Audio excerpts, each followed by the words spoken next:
28-year-old tech worker Cheryl has very clear priorities when it comes to her job, and it's all motivated by her quest for financial security. Firstly is the growth opportunity in the next role, also the salary. I feel like if I can take a job now which maybe have more growth opportunities, sacrificing salary, it may pay off in the long run as well. She's already upskilled herself and pivoted to a new role as a data analyst. That can be growth in terms of the job scope and having more opportunities to try different type of work. It could mean having a manager who is very strongly advocating for your growth up the career ladder as well. I could just be trying out a new industry that maybe is more on a growth rather than on a decline. So all this kind of comes into play. And for some people, certifications as well play a part in that. Yeah. Cheryl, who's Singaporean, also makes sure she gets the best salary offer that she can. Employees in Singapore often base the salary on the last drawn salary. Very important for me to start off on the right foot so that I have a higher starting pay that eventually helps later on in the career as well. Cheryl focused on career growth and salary to build financial security. To her, that means having money to spend on herself and her family, as well as having enough left over to save for future goals, like buying her own home one day. Cheryl's strategy mirrors what experts say is the new norm among Gen Z job seekers. According to a MoneyMind survey of Gen Zs in Southeast Asia, more than 3/4 said financial security was an important consideration when looking for a job. Each participant was allowed to choose 3 priorities. So money and career progression are first and foremost on their mind right now because they want to get ahead of their peers. They want to get rich quickly because that's almost like the narrative that is being pushed onto them. If you don't quickly get rich, you will be dirt poor. And AI is coming for your jobs. We're hearing leaders are being challenged by this generation of Gen Zs to say, when am I getting promoted? Is it in 9 months? Is it in 12 months? What is it going to take me to double my salary in 3 years? It's a real hunger for growth. It's a reflection of the world that this generation has grown up in. They've entered the workforce at just such a crazy time of economic uncertainty.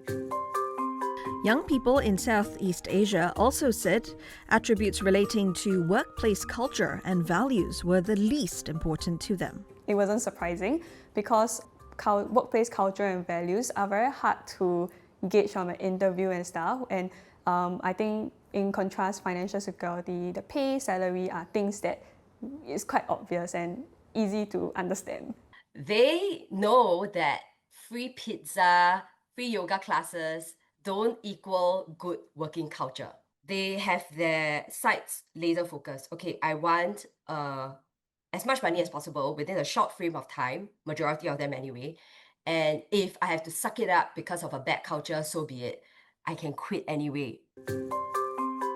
There are a few things you can do to make sure you're on the right track and timeline for career and salary growth.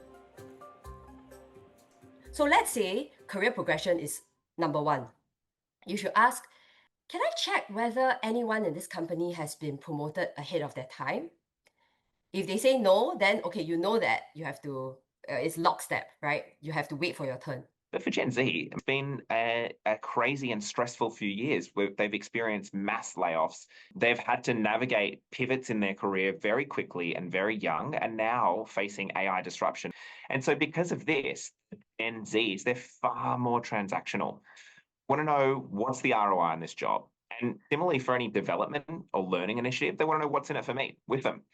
Is it worth it? What do I get for it? How does it help me? If you can make the most out of your current job, see what kind of value you can add to the company, your boss, your colleagues, that will actually bring you a lot further than you realize. That will give you the benefit that you are seeking so desperately. If your objective is money, right? Then obviously you need to ask, what's the percentage increment given to people in this company every year? And it might sound quite mercenary, but if that is your key objective, then you should ask that. access to learning budgets or coaching access is really important. So what support is available? What budget do I have available for me? Can I independently select that, or am I part of a wider program? And similarly, internal mobility. Like many Gen Zs, Cheryl is also looking outside her 9 to 5, experimenting with passion projects just in case the corporate life doesn't last forever. I think at this age, a lot of us are looking to explore and think about what's life beyond corporate, especially because like in this season of layoffs, when it becomes very uncertain. I think I'm also just at that age where I'm just trying to explore, see what interests me rather than rushing to draw the income from my side hustles as well.